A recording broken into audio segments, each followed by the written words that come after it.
A headline in the January 8, 1963 sports section of the York Dispatch read, Basil Biggs recalls 42 years as junior college trainer. The lengthy article began, Venerable Basil Biggs, the York junior college trainer who saw the York Academy grow from a good small sports school to a good big sports school, is out of action, probably for good. But Baz, as he's affectionately called, has a fund of friends and memories to sustain him, to help while away hours that could hang heavy for some people, especially those as active as he. Likeable Basil will be 83 next month, or 20, depending on the way you want to look at it. As the journalist noted, he is a leap year day baby, born on February 29 in 1880. Though slowed due to rheumatism in both legs, the longtime YJC trainer has a mind still as sharp as a 21-year-old and is a marked value due to his long experience in sports. Like another of York's black citizens who would follow after him, the late Vonnie Grimes, Basil Biggs was an iconic figure in York, especially in the world of collegiate sports. But as the Dispatch article revealed, Baz was also known for his early service as Scoutmaster of Troop 11, the first Boy Scout troop formed for black youth who were not allowed to participate in white troops.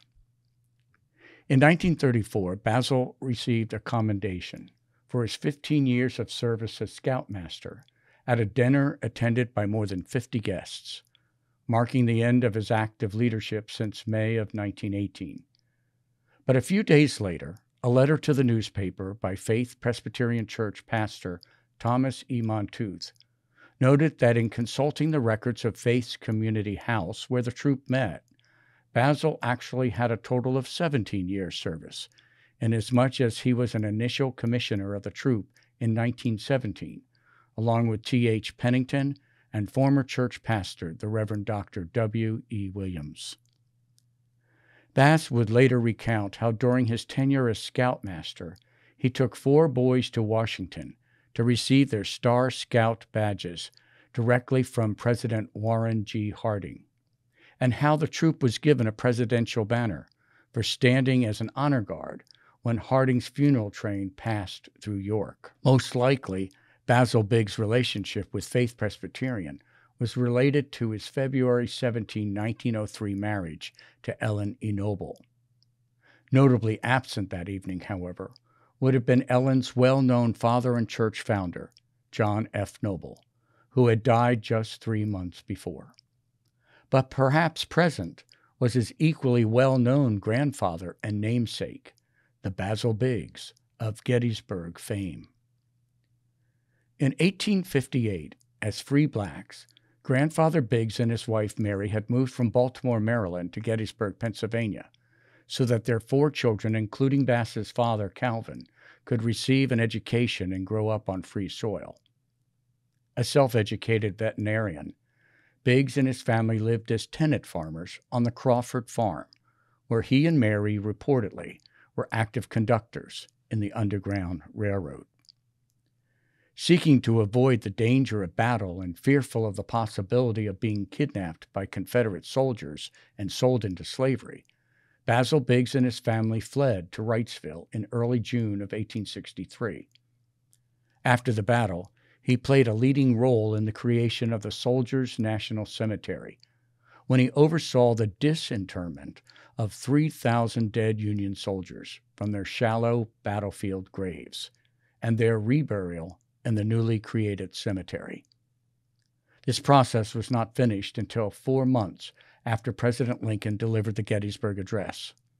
Just the same, as historian Brandon Neely contends, the final resting place would not have existed if not for the work of Basil Biggs and other members of the black community in Gettysburg. However, as with Baz's father-in-law, John Noble, black Civil War soldiers could not be buried with their white comrades.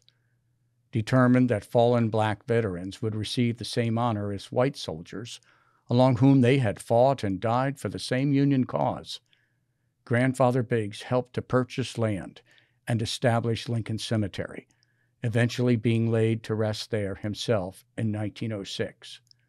Most likely, his grandson and namesake was present that day at his gravesite. In a June 30, 1958 issue of the York Gazette, Baz is pictured standing in front of the church's newly installed stained glass sanctuary windows, along with nephew James Alonzo King and two other Faith Presbyterian members. As a major donor, it was noted that Baz had dedicated his donation to the memory of John Noble. 7 years later, at age 85, he would participate in the historic 1965 merger of Faith and First Presbyterian Church. And then, just 6 years following, in 1971, he would be laid to rest in Lebanon Cemetery next to his wife, Ellen, his service having been officiated by his pastor, the Reverend Dr. Richard Oman. At the time of his death, Baz was 91 years old. But then again, perhaps he was actually a spry 22, as he was, after all, a leap year baby.